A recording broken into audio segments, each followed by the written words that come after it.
Hi again, and welcome back to BoomerTECH Adventures course, 15 iPhone and iPad Vision Accessibility Features. These 5 videos and the other resources listed in your pamphlet will help you understand how you can personalize your device to address your specific vision needs.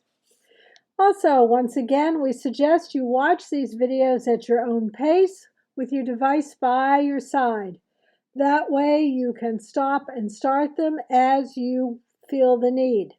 We also suggest you might want to practice what the feature demonstrates after each topic, but that's up to you. So we're going to get started, and in this video we're talking about how to avoid typing. Video number 5, take the stress out of typing. Some people get very frustrated, especially with the iPhone, because the keys are so small and they find themselves constantly making mistakes, and so then they don't use the device to its fullest capacity. So we're going to look at some of the ways you can take the stress out of your typing. The topics we're going to cover include dictation, autocorrect, and a quick reminder that text size can be changed elsewhere in settings, which might make things easier for you. Let's start with dictation. Of course, with dictation, you dictate, you don't type. And there are 2 methods. You can use Siri or you can use the Apple mic. And when you're dictating, you can search on Safari, you text somebody, you can send an email, you can make a grocery list, all hands-free, simply by dictating. My goodness, you could even write a novel.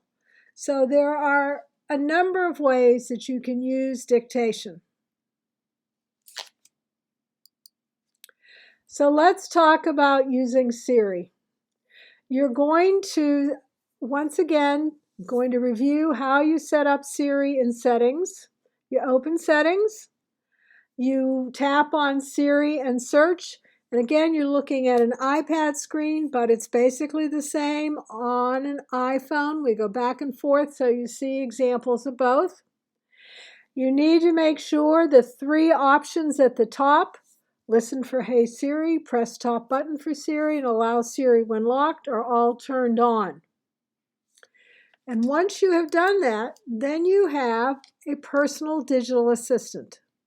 And you simply need to say, Hey Siri, and give your command. And you can ask Siri to text someone, to send an email, to make grocery lists. You can do a variety of things. And you don't have to type. As the old car rental ad used to say, leave the driving to us. Well, leave the typing to Siri. And if you look at the image, you will see that I'm in Messages, and I'm asking Siri to send a text to my friend Nancy, and the little message pops up, what do you want to say? And I would say it, and then it'd say, do you want to send it? Yes, I do. Here's what it looks like on an iPad. The little round circle in the bottom right-hand corner that tells you that Siri is active. I've asked, in this case, Siri to send a message to my colleague at BoomerTECH Adventures, Ed Brazee, and you can see it's already put his name in. Now, I should say he needs to be in your contacts. The person you're texting or sending an email does need to be in your contacts. And I've started the message, hello, and then I would continue. And then Siri will say, send this, and I would say yes, or I have the option to cancel. The same with an email. If the person is in my contacts, I can simply say, send an email to X, Y, or Z. You can see the little box pops up. Who do you want it to go to? What's the subject? And then what do you want to say? So that's really pretty convenient. especially when you're on the go or you're in the car. I often use Hey Siri when I'm driving, and I'll say, Hey Siri, send some so-and-so a text, and I don't have to use my hands. I can keep them on the wheel. Now, there is also the mic option. Now we're looking at the iPhone screen and the iPad screen when I've opened Safari. Safari being your browser, which you use to get to the internet. Safari is Apple's browser. That's what takes the software that takes you to the internet so you can do a search. And you will notice in the search window, in both cases, there is a little microphone. So once you see that search window, look for the microphone and you're going to tap it. But here's what you need to remember. Before you tap that microphone, plan what you're going to say, because the microphone is very sensitive. And if you go, well, it will pick all that up. So mentally plan what you want to say, then tap on the microphone, and you can do your search. You'll know that it's active because you will see the sound waves down at the bottom. You will know that it is picking up your voice. You can see I've started to type in BoomerTECH Adventures, just got the word boomer, and you can see the sound waves showing me that my voice is being picked up. Now, the mic option is also on your regular keyboard. So when you are texting or emailing, look for the mic icon. It's in a little different place than it is on Safari, but you see the arrow pointing to it.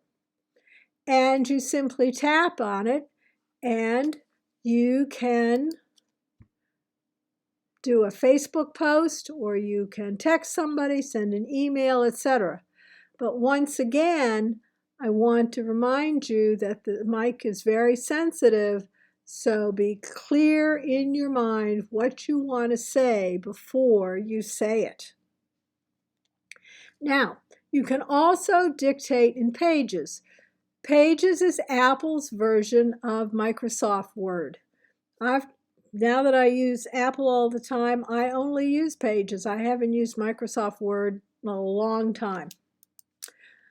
So also in Pages, the word for processing app, there is a microphone.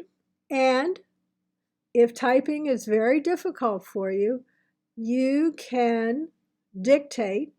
And then even though you're going to make mistakes while you dictate, you can always go back and revise using the keyboard. And that is a little easier than typing the whole thing out using the onboard keyboard. Now I will say that with my iPad, I did buy an external keyboard, and I do find that I like to use that. But dictation is always an option. Now I want to show you one more texting option you may not know about. If you open Messages and you see the little microphone right in the box there, the message box, well, when you tap on that, you can send an audio message. Now, if you have an older iPad, it may look like a sound wave rather than a microphone. But you can tap and dictate your audio message. And that's what the person who's receiving your text, they will hear. But you need to know that the audio messages don't last forever. And again, you need to think before you speak, because that microphone will pick up everything. So you might want to try sending audio messages. They're especially nice if you're wishing somebody a happy birthday so they can hear you in your own voice rather than just reading a particular message. So try audio messages. But again, think before you speak. Now, whether we're dictating or we are typing, all of us have probably been caught up by autocorrection and sent something that said something we didn't want it to say. And the cool thing is you do have control. If you don't like autocorrection, if you often forget to proofread your messages, you might want to think about what you want with autocorrection. Do you want it on or do you want it off? So if you don't like autocorrection, you can turn it off. You go to Settings, go to General, and then you tap on Keyboard, and you will see auto correction is the second one down there. It's also got auto capitalization, check spelling. If you don't like any of those, you can turn them off. And remember, you can try it for a couple weeks and you think, oh, I really wish I had autocorrect back on. You can always go back on and try it out and turn it back on. That's the nice thing about the Apple settings. They are changeable and you can go back and reset them the way they were originally. The only exception, of course, is if you tap on the one that says erase everything completely, erase all data. You don't want to do that because then you will lose everything. But think about autocorrection. Now, the last thing, I just want to remind you that sometimes it's just easier to change the text size to make typing easier to see. Again, this is up to you. Let's just go over the reminder. Remember that you go to Settings, you tap on Display and Brightness, you tap on Text Size, and you see the slider, and you can use that slider to adjust text size. So again, it's a really personal choice. Does dictation work better for you? Or do you just need the text to be a little bit bigger so you can see it a little bit more easily, and then you're good to go? So think about it, try it both ways, and again, make the decision what works for you.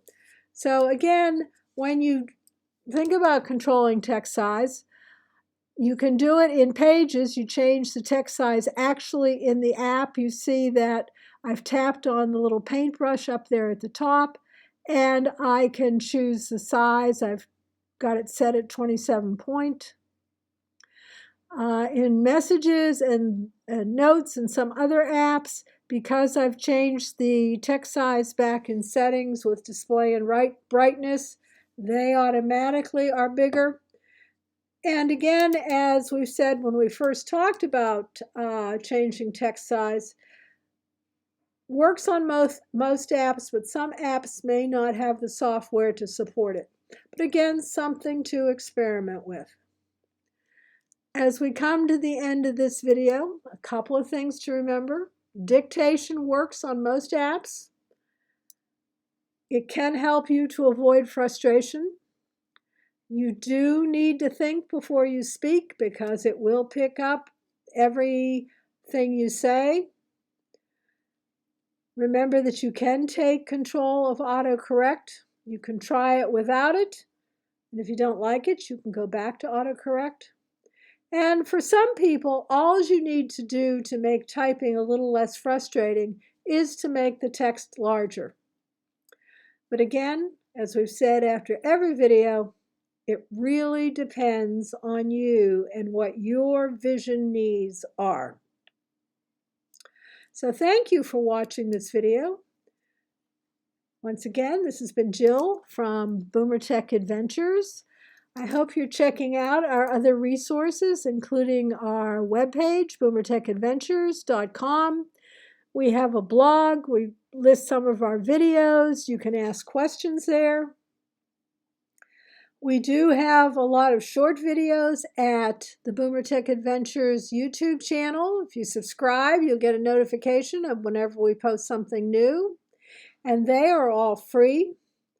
I hope you consider going to Facebook and see what we're posting there. And when you're at BoomerTECHadventures.com, a couple of things you might want to check out. Number one, there are other courses. We have, this will be the 16th course that you can sign up for. They are all online and you can do them at your own pace.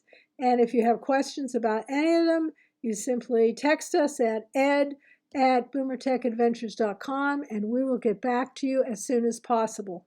The last thing is we do have something called BTA Club, which is a membership site where you get some information that other people don't see, and you get a free course every year, and also you have access to us through email and Zoom, etc. So thanks for watching. This is the last video, though you may not have watched them in order. That's fine. Remember, you have the videos. They're up, and you can go back and check them out anytime. See you again, I hope.